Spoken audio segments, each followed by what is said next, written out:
사사기는 여호수아가 죽고 난 뒤에 이스라엘 백성들이 당한 역사를 기록하고 있는데, 지도자 여호수아가 죽은 후에 이스라엘 백성들의 상태를 사사기 2장 10절을 이렇게 소개합니다. 그 세대의 사람도 다 그 조상들에게로 돌아갔고, 그 후에 일어난 다른 세대는 여호와를 알지 못하며 여호와께서 이스라엘을 위하여 하신 일도 알지 못하였더라 라고 말하고 있습니다. 즉 여호수아와 함께 했던 장로들이 모두 다 조상들에게로 돌아간 후, 그러니까 한 세대가 지나 약 30여 년이 지나면서부터 이스라엘 백성들은 두 가지를 잊어버렸다라고 말합니다. 첫째는 여호와를 알지 못했다는 거예요. 하나님의 존재를 잊어버렸다는 거거든요. 또 하나는 그 여호와께서 행하신 일들도 잊어버렸더라. 알지 못했다는 거예요. 그러니까 이것은 참으로 보면 엄청난 사건이라고 볼 수가 있습니다. 이는 왜냐하면 가정과 사회에서 신앙교육이 전혀 이루어지지 않았다는 걸 우리에게 보여주고 있기 때문이죠. 아까도 하겠습니다마는 좋은 부모를 판단하는 기준은 세상과 하나님은 차이가 있습니다. 예를 들면 미국의 존 F 케네디는 정치가로서는 참으로 많은 사람들의 존경을 받고 있습니다마는, 그러나 크리스찬의 시각으로 볼 때 그는 참으로 잘못된 대통령이었습니다. 왜냐? 그는 당시 모든 국공립학교에서 의무적으로 행하고 있었던 성경 과목을 폐지시켰거든요. 그래서 성경을 가르치고 안 가르치고는 전적으로 학교장에게 맡긴다. 그래서 교장에 따라서 성경 과목이 있는 학교도 있고 없는 학교도 많이 생겼어요. 또 하나는 바로 채플 시간을 선택으로 바꿨습니다. 당시 미국 교회는 학교는 전부 다 크리스찬 학교이기 때문에 채플 시간이 일주일에 한 번씩 있었다는 거죠. 그런데 존 F 케네디는 그것을 바꿉니다. 바로 희망자에 한해서만 채플 시간에 들어가도 됩니다. 그러면 나머지 채플에 안 들어간 아이들은 뭐 했을까요? 그들은 나는 이제 수학이 약하니까 수학 공부해야지. 그래서 열심히 못 따라가는 공부를 했을까요? 전혀 그렇지 않습니다. 그 아이들은 당시에도 금규정이 되어 있었고 금연이 있었지만 그들 중에 일부는 뭡니까? 예배 시간에 안 들어가고 모여서 3, 4, 5 죄를 짓는 데에 열심을 내었기 때문입니다. 그렇기 때문에 북이스라엘의 여로보암 2세도 정치적으로는 참으로 성공한 왕으로 구분되지만은 하나님은 그를 향하여 악한 왕이었다라고 이야기합니다. 왜냐? 온 이스라엘 백성들로 하여금 우상을 섬기도록 조장했고 또 그렇게 신앙생활을 유도했기 때문이다 라고 하는 것입니다. 그래서 우리는 이와 같이 이스라엘 백성들이 빠른 시간에 하나님을 잊어버리고 하나님이 행하신 일들도 잊어버린 결과를 호세아 4장 6절에서는 이렇게 소개합니다. 내 백성이 지식이 없으므로 망하는도다. 네가 지식을 버렸으니 나도 너를 버려 내 제사장이 되지 못하게 할 것이요 네가 네 하나님의 율법을 잊었으니 나도 네 자녀들을 잊어버리리라 라고 말합니다. 하나님은 심은 대로 거두는 분이죠. 그러니까 오늘 본문에 보면 말씀하잖아요. 내 백성이 나를 버렸기 때문에 나도 네 자녀들을 버리리라. 그래서 결국은 아수르에 의해서 북이스라엘이 멸망을 당하고 그들 중에 수많은 사람들이 아수르로 포로로 끌려갑니다. 어디 그뿐입니까? 남유다도 바벨론에 의해서 멸망을 당한 후에 약 4만여 명이 포로로 끌려가죠. 지금도 4만 명이면 숫자가 적은 숫자가 아니에요. 그런데 구약시대에 4만 명이면 엄청나게 많은 인구라고 볼 수 있습니다. 그러니까 보면 나도 내 자녀를 잊어버리리라. 하나님께서 그 어떤 자비도 긍휼도 베풀지 않겠다라고 말씀하고 있다고 하는 것입니다. 하나님을 안다고 하는 것은 곧 하나님의 말씀을 안다고 하는 것입니다. 그러므로 우리는 아는 만큼 순종하게 되어 있기 때문에 우리가 하나님의 말씀을 잘 연구하고 듣는 자세가 필요하다라고 하는 것입니다. 선교 140년을 맞는 우리나라 교회는 이제 5대째 예수를 믿는 그런 사람들도 늘어가고 있습니다. 그러나 반대로 당대에서 일대에서 예수를 믿는 일이 중단되는 그런 사람들도 지금 상당히 많이 늘어나고 있습니다. 그냥 어머니만 예수 믿고 그걸로 끝나버리는 거예요. 자녀들에게 신앙이 물려주지 못하는 그런 가정들이 너무나도 많습니다. 이런 상황에서 우리는 참으로 우려하지 않을 수가 없습니다.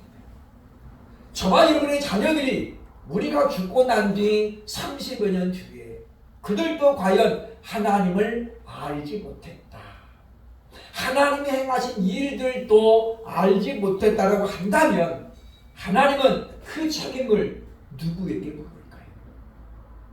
성경은 분명히 우리에게 권면합니다. 너와 네 자녀들을 위해 묻라. 이러한 시대에서 우리는 과연 어떤 부모가 되어야 할까요? 첫째로 오늘 보면 4절로 5절에 보면 온전히 하나님을 사랑하는 부모가 되어야 한다라고 우리에게 가르쳐주고 있습니다. 본문 5절에 이렇게 말합니다. 너는 마음을 다하고 뜻을 다하고 힘을 다하여 네 하나님 여호와를 사랑하라. 이 말은 다시 말하면 우리의 전 인격을 통해서 하나님을 사랑해야 된다라고 가르치고 있다고 하는 것입니다. 왜냐하면 좋은 부모의 출발은 바로 하나님과 올바른 관계가 맺어지는 데서 시작되기 때문입니다. 그러니까 하나님을 사랑하지 않는 자는 자녀를 역시 사랑할 수 없다고 하는 거예요. 무슨 말입니까? 라고 반문할지 모릅니다만은 하나님을 사랑하지 않는 자는 자녀의 영혼을 사랑하지 않는다는 거예요. 그러면 무엇만 사랑한다는 겁니까? 껍데기만 사랑한다는 거죠. 그래서 성공하기를 꿈꾸고 좋은 대학 가기를 꿈꾸고 좋은 직장 들어가기를 꿈꾸고 좋은 배우자 만나서 결혼하는 것을 꿈꿉니다. 요즘 제가 영상을 자주 보고 있는 게 하나 있는데 중국 사람들이 올린 영상입니다. 자녀들을 테스트하는 그런 영상이 곧잘 올라옵니다. 예를 들면 이런 겁니다. 자녀가 그 좋은 대학을 나와가지고 그야말로 엘리트 아내를 맞이했습니다. 근데 어머니가 아주 그냥 상거지꼴로 예식장에 가는 거예요. 그러면 아들과 예비 며느리 반응이 극명하게 나눕니다. 하나는 아들은 그 어머니를 본래 못 알아봅니다. 아는 체를 안 하는 거죠. 아주머니 누구예요? 왜 남의 결혼식 와서 망칩니까? 그리고 쫓아냅니다. 이 어머니는 나 네 엄마라고 아무리 강변을 해도 자식은 그 어머니를 인정하지 않습니다. 또 하나는 며느리의 반응입니다. 그런 어머니를 며느리가 적극적으로 받아들이는 사람이 있다는 거예요. 무슨 소리냐? 나는 당신의 어떤 외모를 보고 한 게 아니었다. 그러면서 어머니를 받아들이는 케이스가 있다라고 하는 거죠. 영혼을 사랑하지 아니하고 껍데기만을 사랑하면 반드시 그 자녀에게 상처를 받게 됩니다. 그러므로 우리가 우리 자녀를 어떻게 키워야 될까? 바로 영적인 존재로 키워야 된다라고 하는 것입니다. 한국교회 트렌드 2025라는 책이 바로 연말에 발간이 되었습니다.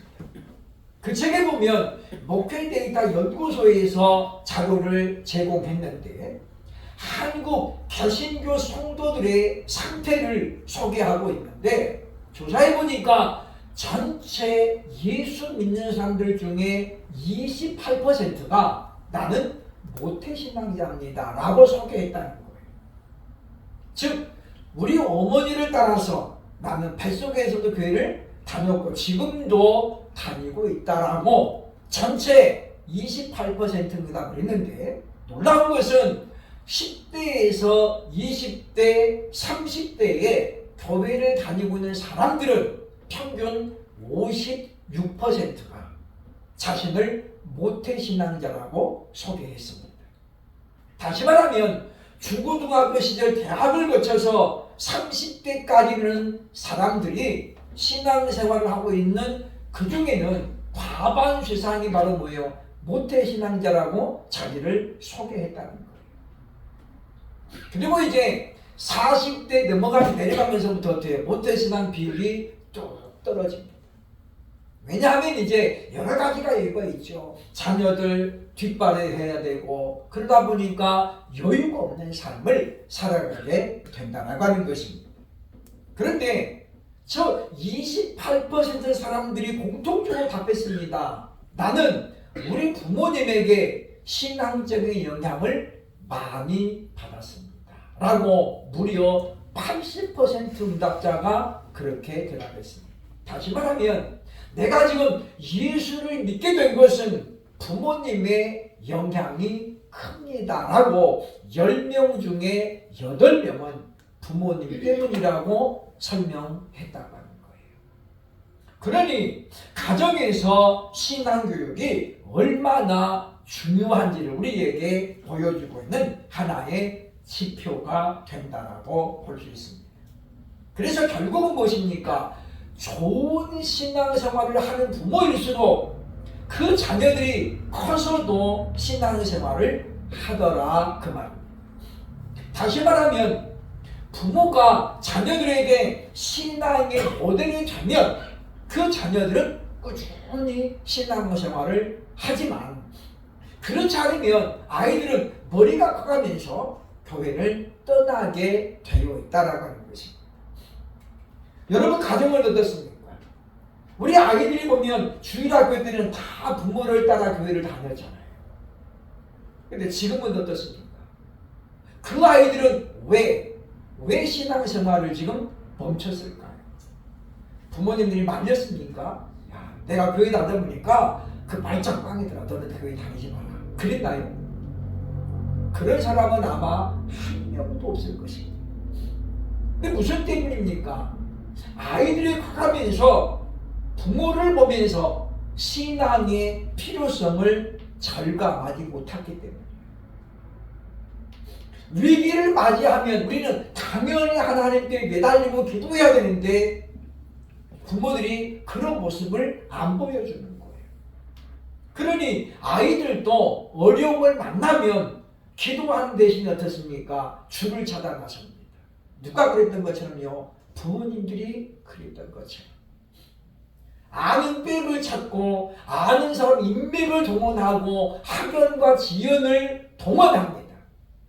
그러니 그들에게는 신앙생활이 불필요하다라고 느끼는 거예요. 그러므로 우리의 자녀들이 지금 온전한 믿음 생활로 나아가지 못하고 있는 것은 전적으로 기성세대인 부모님들 탓입니다.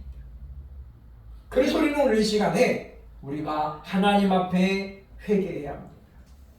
하나님, 우리 자녀들 요즘은 많이 안 낳잖아요. 자식들 한두 명인데 그들마저도 지금 감당을 못하고 있으니 하나님 우리를 불쌍히 여겨달라고 기도해야 되겠다라고 하는 것입니다. 그러므로 두 번째, 우리는 과연 어떤 부모가 되어야 할까요? 6절 말씀에 보면 말씀에 본을 보이는 부모가 되어야 한다라고 우리에게 가르칩니다. 6절 이렇게 말합니다. 오늘 내가 네게 명하는 이 말씀을 너는 마음에 새기고. 이 말은 마음에 새기라는 말은 무엇입니까? 즉 자녀들에게 본보기가 되라는 그런 말씀입니다. 우리는 잘 가르치기 위해서는 어떻게 해야 돼? 우리가 먼저 삶으로 본을 보여야 됩니다. 그런데 본보기가 안 되면 아이들은 안 그래도 교회 가는 거 싫어합니다. 그렇잖아요, 그죠? 온갖 핑계를 대면서 어떻게든지 빠져보려고 하잖아요. 그런데 부모들 보면서 본보기가 안 되는 언행을 발견하면 책임을 누구한테 보내겠어요? 부모님한테 드리는 거예요. 그래서 신앙생활을 안 하는 아이들이 늘어가고 있다고 볼 수 있습니다. 부모와 자식은 일방적인 영향을 주는 그런 관계가 아닙니다. 오죽하면 교육학자들이 이런 말을 합니다. 부모는 자식의 거울이며 자식은 부모의 거울이다. 그래서 외국에 있는 분들은 며느리를 얻을 때 반드시 예비 시어머니, 예비 친정어머니를 먼저 만난대요. 왜냐? 대부분의 경우에 있어서 딸은 엄마를 닮아가기 때문입니다. 그래서 부모를 먼저 본다는 거잖아요. 물론 그것이 100% 맞는 것은 아닙니다만은 그만큼 자식은 부모를 닮게 되어 있어요. 나는 부모처럼 절대 안 살 거야. 그래도 어렸을 때 보고 배운 그 본능이 남아 있어가지고 결국 자녀는 그 길로 가게 되어 있습니다. 그래서 우리는 보여지는 교육이 얼마나 중요한 것인가 우리가 깨달아야 된다는 거죠. 아이가 어렸을 때는 부모는 일방적으로 교육을 시킵니다.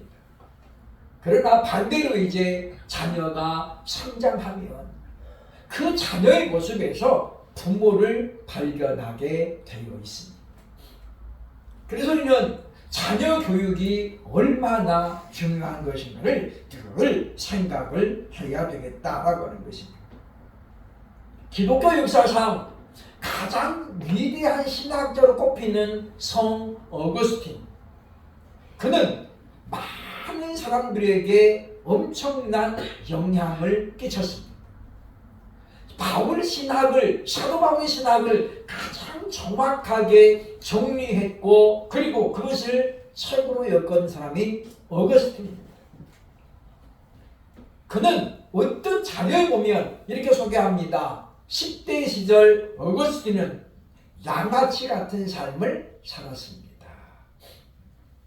그렇게 썼어요. 그죠? 그 사람이 어거스틴이 말하기를 양아치와 같은 삶을 살았다. 그는 10대에 술집 마담에게 빠져가지고 동거에 들어갔습니다.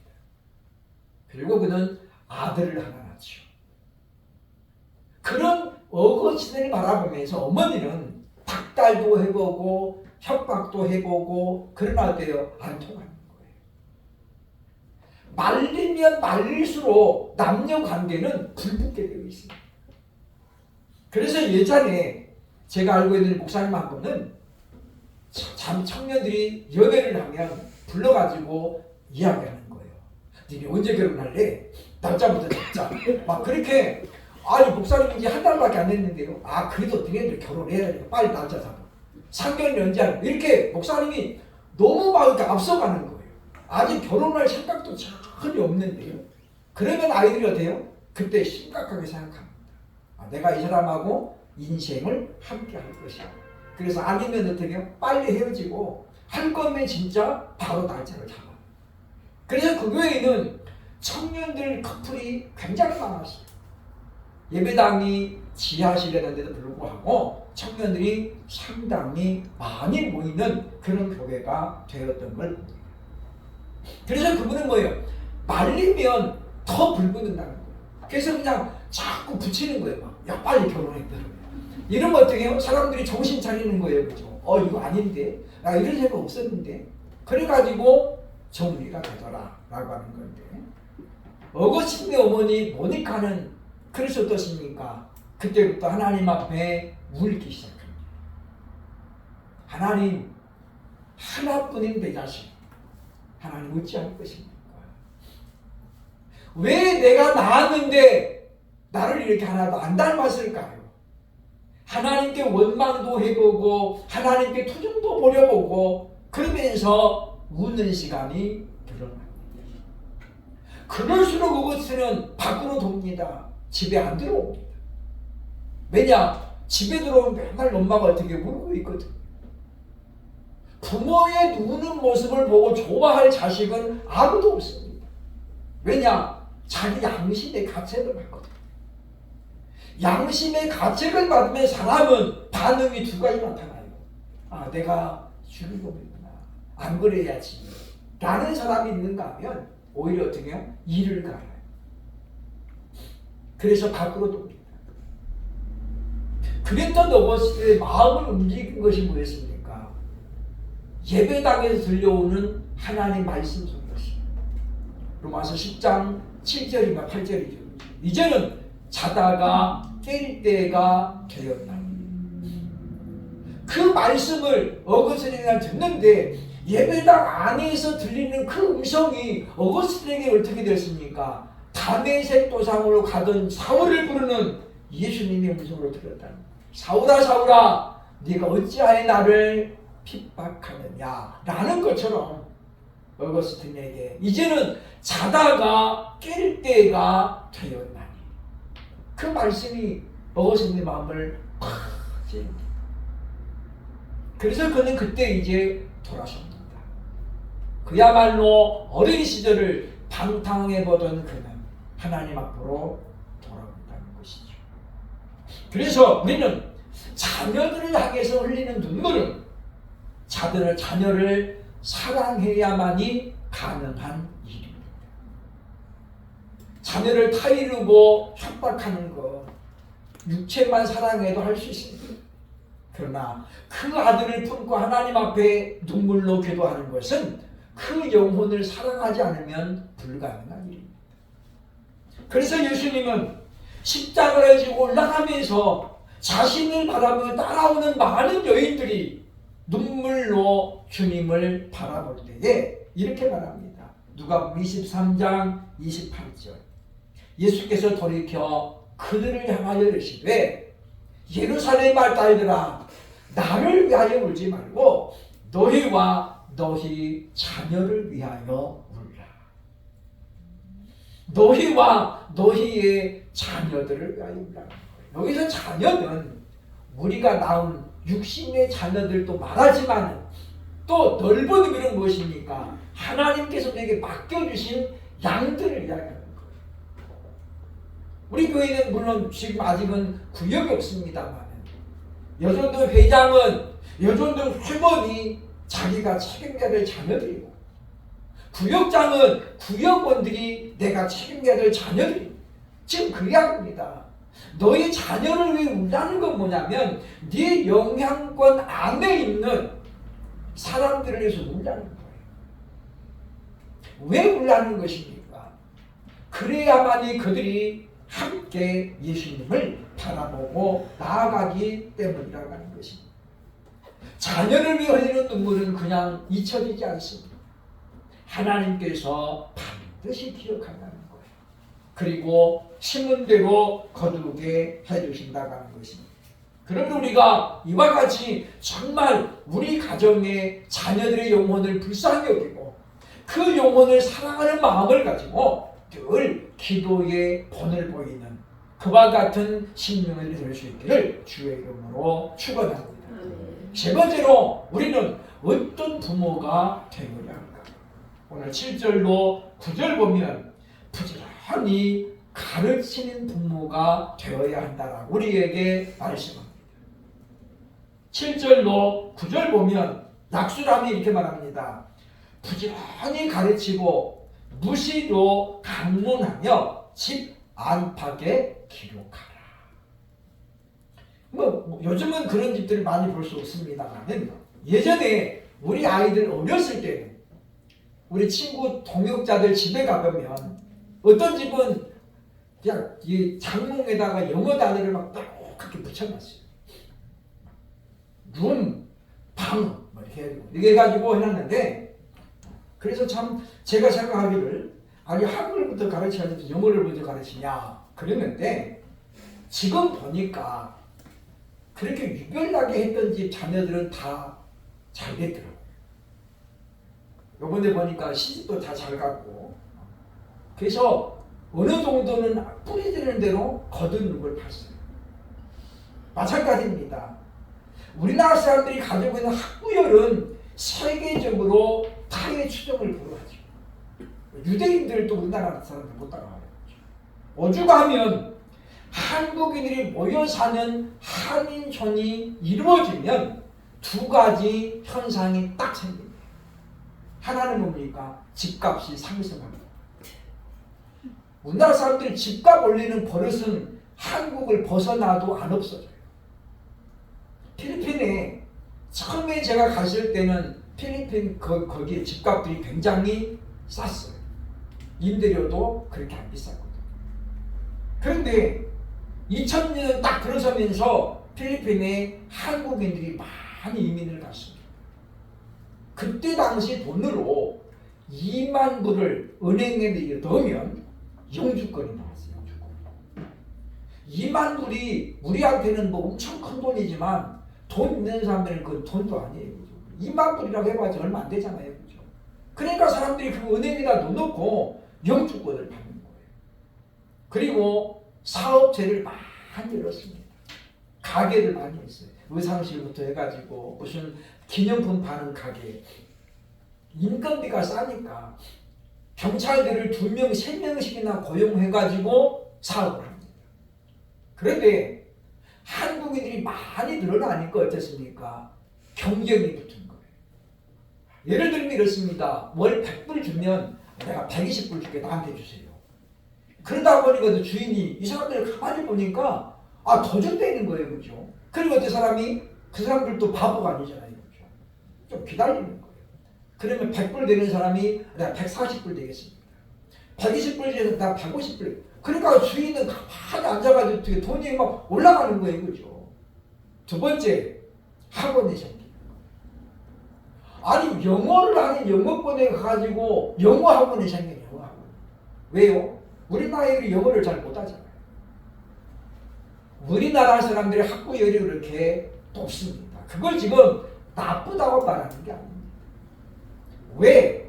신앙 교육에만큼은 그런 열정이 없는 이야기를 하는 것입니다. 그렇게 세상적인 학문은 열심히 가르치면서 왜 신앙 교육은 안 시키냐?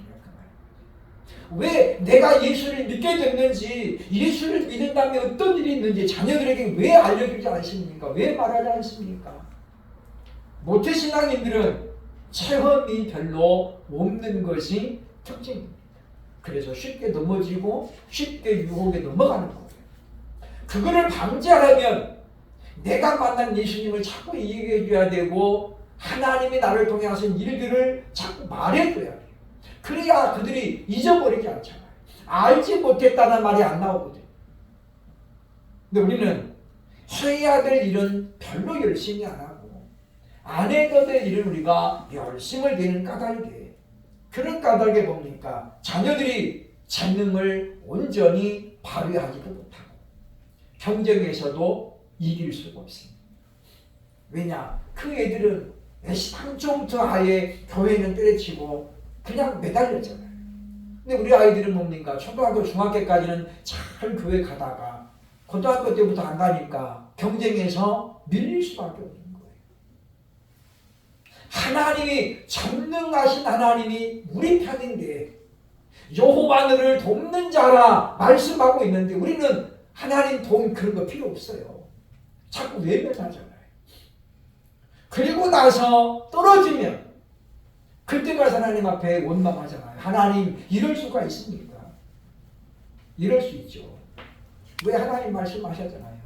네가 나를 버렸으니 나도 네 자녀들을 버릴 것이다. 성경은 하나님께서 그냥 우리에게 해보는 말씀이 아닙니다.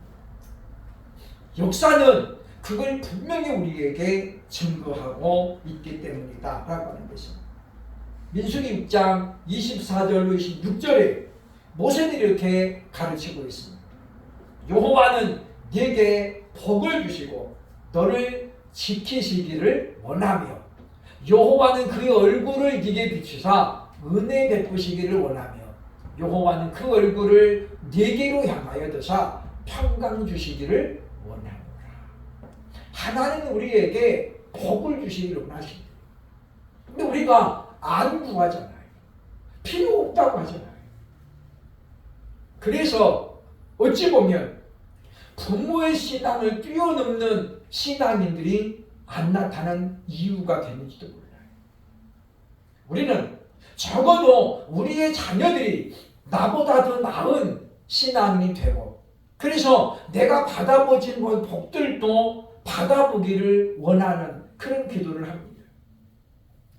왜냐? 목사로 30년을 넘게 살아오면서 한 가지 아쉬운 게 뭐냐면 물질적인 아쉬움이에요. 그래서 제가 알고 있는 목사님은 어제도 제가 만났습니다만 30년 넘게 목회를 하면서 하나님께서 왜 그에게는 그렇게 높은 눈을 주셨는지 모르겠는데 이제 한갑이 지나가지고 장가를 가고 싶어도 지금은 못 가는. 근데 그분이 보면은 월세를 10년 넘게 낸 적이 없어요. 못 내죠, 못 내.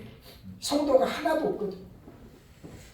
그분이 물론 어떻게 했는지 제가 잘 알아요. 그렇죠? 그런 게 한쪽으로 보면 참 측은하기도 하고 한편으로 생각하면 저렇게 교회를 해야 되나 라는 생각도 해요. 그분이나 저나 뭐 거기서 거긴데 그분이 그런 말 하더라고요. 그죠? 헌금 한 말 들고 밖으로 나가야 되겠다. 모금을 하러 간대요. 그러면 제가 말을 못했는데 그러면 거기다가 이렇게 뭐 불자도 하나 그리고 그러죠. 그러고 싶었는데 그러면 썸날까 봐서 말을 못했습니다. 그게 불교에 사는 시주잖아, 시주. 그 헌금 들고 나간다는 게 밖에 10여 년 전에 한번 해봤대요. 그걸 들으면 저는 너무 마음이 아픈 거예요. 저분이 저렇게 하면서 교회를 하는 것이 과연 하나님 앞에 합당할 것인가. 물론 하나님께서 판단하실 일이지만 우리는 그래서 예수를 믿으면서도 사람들 눈에 정말 왜 이렇게 어렵게 살까 그런 소리를 안 들었으면 좋겠어요. 그래서 하나님께서는 우리 가정에 보면 꼭 필요한 것만큼은 채워주셨어요. 어디 가서 절대로 손 벌리게 안 했고 저는 뭐 어디 가서 아직까지는 누구한테 도와달라는 말을 해본 적이 없어요. 그런 말은 제가 정말 못하겠어요. 못하겠어요. 근데 도와달라고 해도 도와주는 사람보다는 안 도와주는 더 많아요. 오히려 방심만. 이분이 그랬대요. 40평짜리 아파트 사는 목사님이 계셔서 찾아갔답니다. 저 200만 원만 도와주십시오. 그때 같은 목사인데 목사가 그지요? 그러면서 이제 야단을 치게요. 아니 안 도와주려면 그냥 안 도와주지 뭐 거기다 두고 야단을 쳐요. 근데 그 현실이. 우리는 그래서 적어도 우리 자녀들이 신앙생활을 하면서 올바로 해서 우리보다는 나은 복을 받아야 되죠. 그러나 우리가 오늘 말씀처럼 우리는 이런 세대에 하나님을 온전히 사랑하고 본을 먼저 보이는 그리고 항상 부지런히 말씀을 가르치는 그런 부모들이 되어서 하나님 앞에 섰을 때에 네 자녀들 어디 있느냐라고 말할 때에 주님 우리 아이들은 이렇게 됐고요. 이렇게 하고 있습니다. 라고 말할 수는 없어요. 세상에서 큰 성공을 이루어서도 하나님을 알지 못한 자가 되면 성경은 분명히 말합니다. 천국이 있고 지옥이 있다라고 말합니다. 세상 사람들은 예수 믿는 사람은 더 잘합니다. 지옥 같은 세상, 지옥 같은 전철. 그들은 안 좋은 일이 생길 때마다 지옥을 들이기를 해요. 그건 뭡니까? 모든 사람들 무의식 중에 지옥이라는 게 다 있다는 거예요. 근데 우리만 없다고 주장하면 되나요? 그건 성경이 그냥 지어낸 거야. 그랬으면 하나님 앞에 우리가 책망받습니다. 우리에게 천국과 지옥을 선택할 수 있는 권리는 없습니다. 그러나 우리가 예수 그리스도를 온전히 믿으면 우리 가정들이 2대, 3대에 걸쳐서 끊임없이 예수를 믿는, 그래서 여호수아의 고백처럼 나와 내 집은 오직 여호와를 섬기겠노라, 이런 가정이 되시기를 주의 이름으로 축원합니다.